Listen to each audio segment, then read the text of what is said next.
हाँ जी, बाल को सुप्रभात, नमस्कार, राम राम, प्रणाम। कैसे हाल चाल।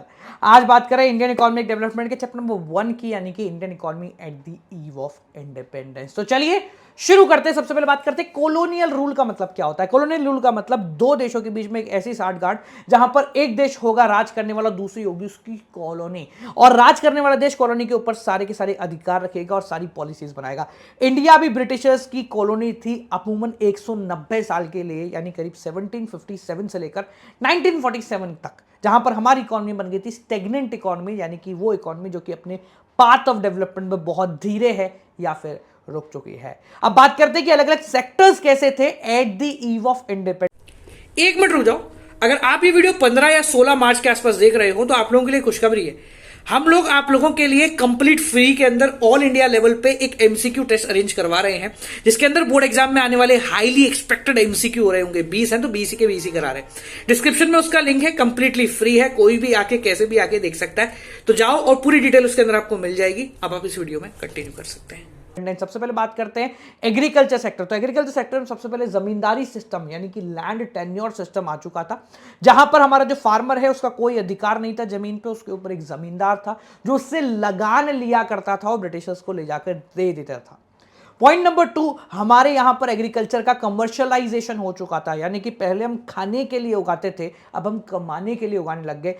कैश क्रॉप्स का प्रोडक्शन अंग्रेजों ने शुरू करा, जैसे cotton, jute and Indigo. Third point आता है कि हमारे एग्रीकल्चर सेक्टर की प्रोडक्टिविटी लेवल बहुत कम थी, क्योंकि इरिगेशन फैसिलिटी बहुत डाउन थी, टेक्नोलॉजी अब इस्तेमाल नहीं होती थी, और फर्टिलाइजर को हम बिल्कुल भी इस्तेमाल नहीं करते थे, क्योंकि हमारी जो जमीन है वो हमारी माता है। पॉइंट नंबर 4 आता है कि हमारे यहां पर हाई डिग्री ऑफ अनसर्टेनिटी थी। आपने देखी होगी लगान पिक्चर, काले मेघा पानी से बरसा हो, तो वो पानी पे ही हम लोग डिपेंड करते थे, यानी कि हम लोग बारिश पे ही, रेनफॉल पे ही डिपेंडेंट हुआ करते थे। इस वजह से हमारा एग्रीकल्चर सेक्टर बहुत ज्यादा अनसर्टेन था। बात करते हैं अगले सेक्टर ने इंडस्ट्रियल सेक्टर की at the eve of independence. तो सबसे पहले यहां पर हमारी हैंडीक्राफ्ट इंडस्ट्री को तोड़ा गया, यानी पॉइंट नंबर 1 है decline of handicraft industry.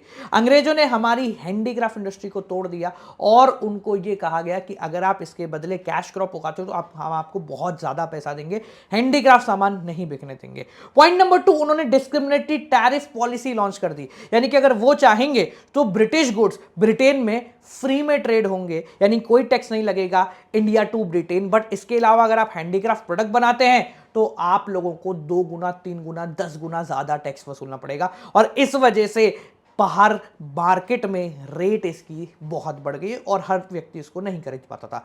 Point number 3 आता है कि competition from machine made product. हम लोग हाथ से काम करते थे, धीरे धीरे काम करते थे, जबकि मशीन बहुत जल्दी काम करती थी, और इसी वजह से हम लोग नहीं कंपीट कर पा रहे थे। पॉइंट नंबर 4 कि हमारे यहां पर कैपिटल गुड इंडस्ट्री नहीं लगी हुई थी। इंडिया में आजादी के समय तक बहुत छोटी मोटी ही कैपिटल गुड इंडस्ट्री थी। और भाई, घर का बेदी लंका डाय, और क्या करे हमारे यहाँ का व्यापारी जब डिमांड ही चेंज हो जाए। हमारे यहाँ पर डिमांड चेंज होने लगी थी, change in pattern of demand, क्योंकि हमारे यहाँ के लोग जो थे वो वेस्टर्न कल्चर को अपनाने लगे थे। पॉइंट नंबर 4, रेलवे आ गया था, और रेलवे ने ब्रिटिशर्स को मदद करी, क्योंकि उन्हीं के द्वारा लाया गया था, और हमारे यहाँ के लोग बर्बाद होने लग गए। बात करते हैं फॉरेन ट्रेड कैसा था उस समय। तो फॉरेन ट्रेड में सिंपल सी कहानी है कि हम लोग बन गए थे प्राइमरी गुड के एक्सपोर्टर। प्राइमरी गुड हम बेचते थे और फिनिश गुड्स खरीदते थे। प्राइमरी गुड्स सस्ते में बिकता है और फिनिश गुड्स महंगे में आता था, और इसी के लिए ब्रिटिशर्स का मोनोपोली कंट्रोल हुआ करता था व्यापार के ऊपर। उन्होंने ज्यादातर व्यापार ब्रिटेन में सीमित कर दिया था, बचा कुचा चाइना, श्रीलंका और ईरान में रख रखा था। रहते पहते में 1869 में स्वेज कनाल की ओपनिंग उन लोगों ने कर दी, एक आर्टिफिशियल वाटरवे उन्होंने चालू कर दिया, जिसकी वजह से उनकी कॉस्ट कम हो गई, ट्रांसपोर्टेशन का टाइम भी बहुत बचने लगा। इसके अलावा उन्होंने इकोनॉमिक एक्सप्लॉइटेशन किया, यानी कि हमारे एक्सपोर्ट से जो सरप्लस जनरेट होता था उसको वो अपनी दूसरी दुनिया की लड़ाइयों में यूज कर लेते थे, या फिर ऑफिस सेटअप करने के लिए यूज कर लेते थे, यानी कि हमारा पैसा हमारे काम नहीं आ रहा था। बात करते हैं हमारे इंफ्रास्ट्रक्चर की। इंफ्रास्ट्रक्चर कैसा था? तो इंफ्रास्ट्रक्चर में रेलवे आ चुका था, रोड आ चुके थे, एयर एंड वाटर आ चुका था, कम्युनिकेशन आ चुका था, पर यह सब कुछ बहुत बहुत बहुत लिमिटेड था ब्रिटिशर्स के पास तक। ऑक्यूपेशनल स्ट्रक्चर के बारे में बात करें तो हम लोग अमूमन 72.7% लोग एग्रीकल्चर सेक्टर में लगे थे, यानी प्री डोमिनेंस ऑफ एग्रीकल्चर था, और अनबैलेंस ग्रोथ भारत में हुआ करती थी, क्योंकि बाकी सेक्टर्स जो थे वो चल नहीं रहे थे। अगर बात करते हैं डेमोग्राफिक कंडीशन की, तो इंडिया 1921 तक high birth rate and high death rate में फंसा हुआ था। Birth rate 48 and death rate 40 थी, जो कि बहुत हाई है। और 1921 के बाद वो सेकंड स्टेज में पहुंच गया, जिसको हम ईयर ऑफ ग्रेट डिवाइड कहते हैं, जहां पर हमारी बर्थ रेट तो हाई रही पर डेथ रेट कम होने लग गई, क्योंकि हमारे यहां पर थोड़ी हेल्थ केयर फैसिलिटी बढ़ गई। अगर बात करें लिटरेसी रेट, तो हमारे यहां लिटरेसी रेट बहुत कम थी। एवरेज लिटरेसी रेट 16% थी, जबकि महिलाओं की लिटरेसी रेट 7% से भी कम थी। इन्फेंट मोर्टेलिटी रेट, यानी पैदा होने के बाद बच्चा 1 साल से कम की उम्र में कितने लोग मर जाते हैं, तो जान के हैरानी होगी कि 1921 से पहले 1000 में से 218 बच्चे मर जाते थे 1 साल के होने की वजह से। इसका रीजन था पुअर हेल्थ फैसिलिटी।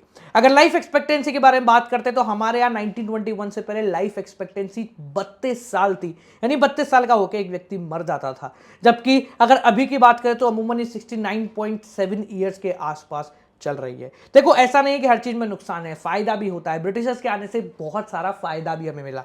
तो क्या है पॉजिटिव कंट्रीब्यूशन ब्रिटिशर्स के? सबसे पहले वो नहीं आते तो रेलवे का इंट्रोडक्शन नहीं होता। रेलवे वही लेकर आए, 1850s के अंदर रेलवे की शुरुआत हुई।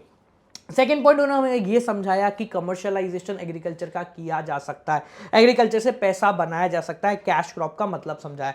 हम जो मॉनेटरी सिस्टम का भी इस्तेमाल कर रहे हैं, वो मॉनेटरी सिस्टम ब्रिटिशर्स के द्वारा ही दिया गया है। हम पहले बार्टर सिस्टम या फिर गोल्ड पे काम करते थे, तो उन्होंने मनी का इंट्रोडक्शन कराया।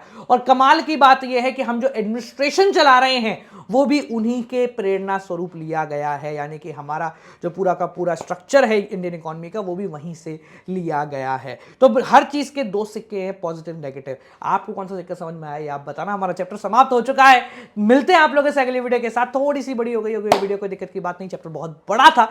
टिल देन बाल को keep on watching, good night. और अब तक टेलीग्राम चैनल ज्वाइन नहीं किया तो ज्वाइन करें। मिलते हैं आप लोगों से अगली वीडियो के साथ। Till then keep on watching.